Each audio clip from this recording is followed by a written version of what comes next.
Hello and welcome to the Money Street. The Chinese economic bubble has reached colossal proportions, and its collapse will drag the rest of the economies into a global recession. According to the opinion of some media experts such as Ray Dalio or Catherine Wood, the country has become the second largest global economy, only slightly behind the US. It would therefore be naive to think that everything that happens in China will not affect the rest of the world. In 2008, the US housing bubble plunged the rest of the world into a terrible recession, and now the collapse of the Chinese real estate market has already begun. In addition, there are other additional problems such as inflation, the slowdown in global economic growth, or the new economic policies being introduced in China. In this video we will see how the situation may evolve and how it will affect your savings and investments, as well as how we could protect ourselves and how it could affect some of the most popular stocks listed in China.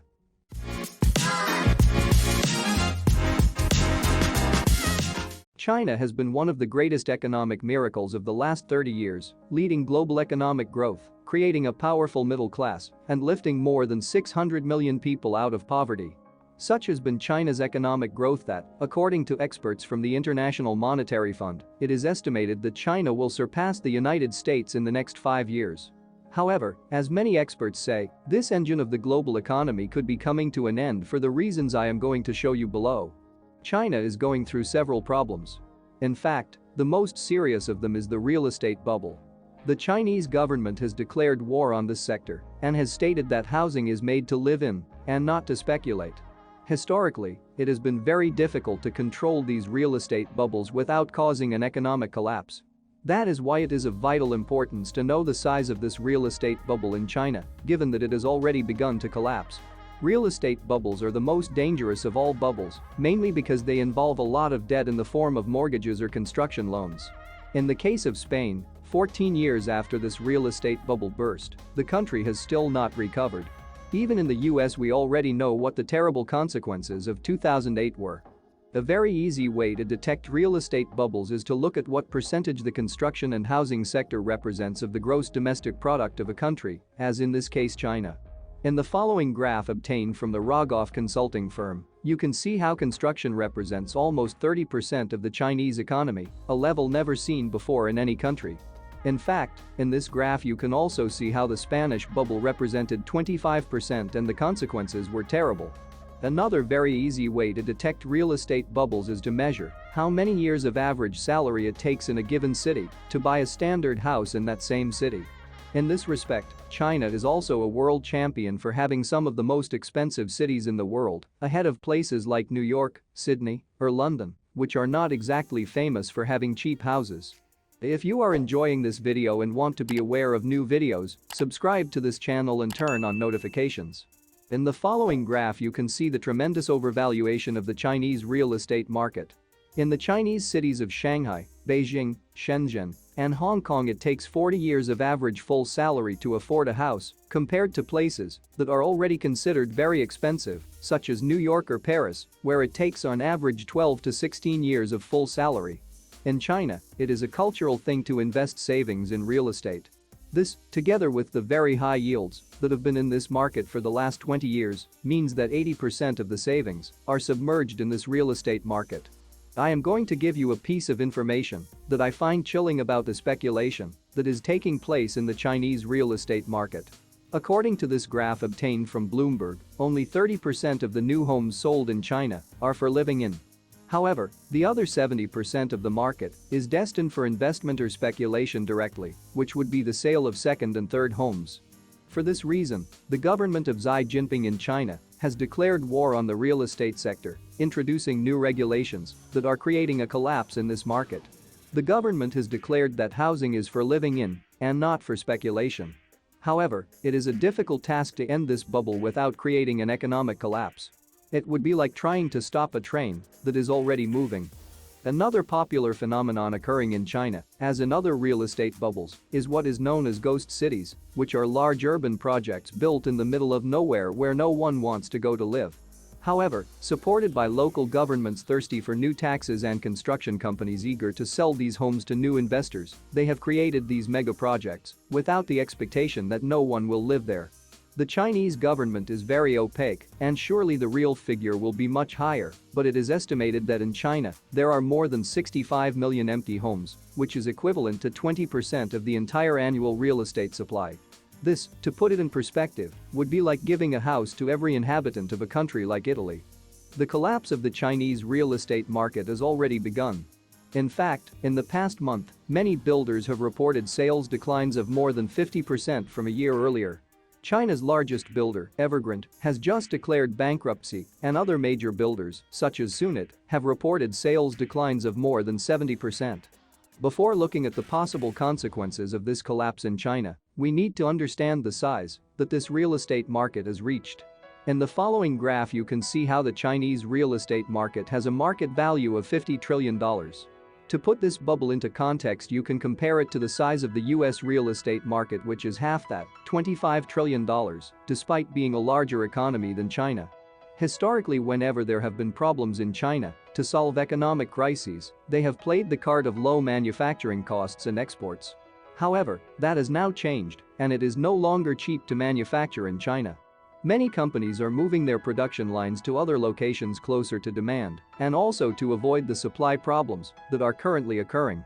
In the following graph you can see how countries like Mexico are already much more competitive than China, with average costs of only $2 an hour compared to $4 or $5 in China, and they are also closer to demand, such as the United States or even Europe. The collapse of the Chinese real estate market would have serious consequences on assets such as stocks, bonds, commodities or even properties in the rest of the world.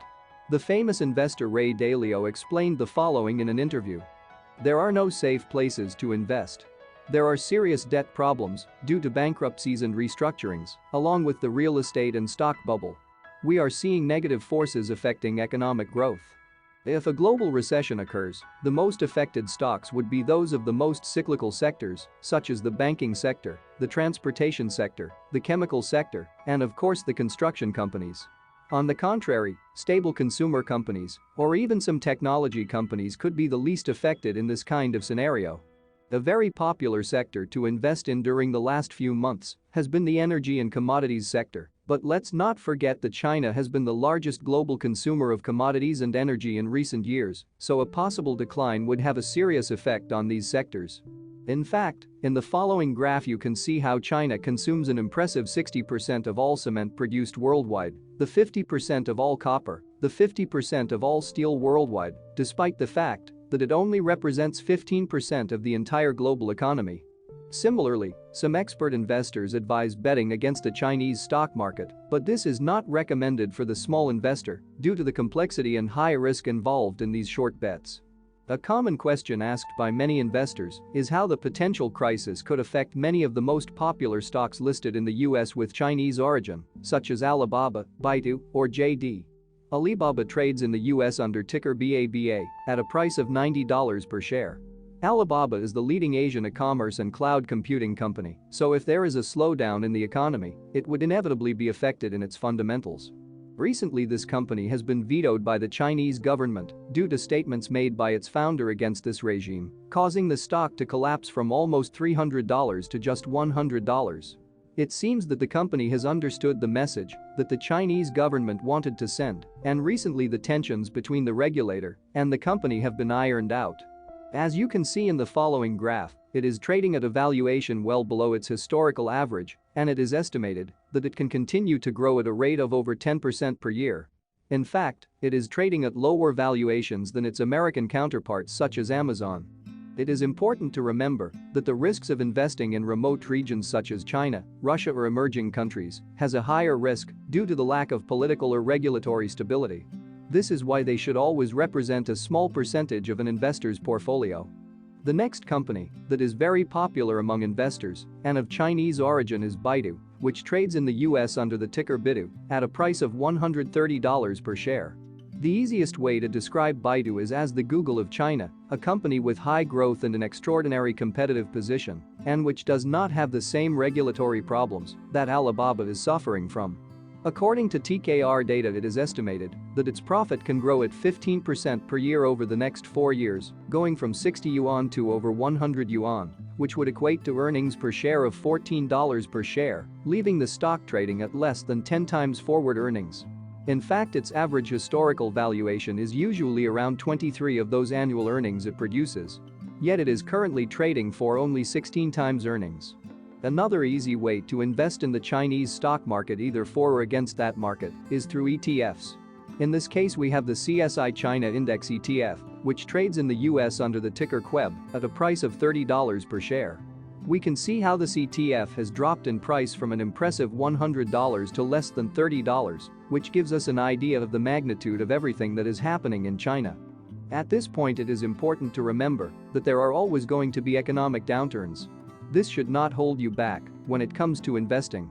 We have the problem of inflation. In the future, it may be the problem of the crisis in China, but if we buy good deals from good companies at reasonable valuations and with a good outlook, it is a formula with proven success over many decades.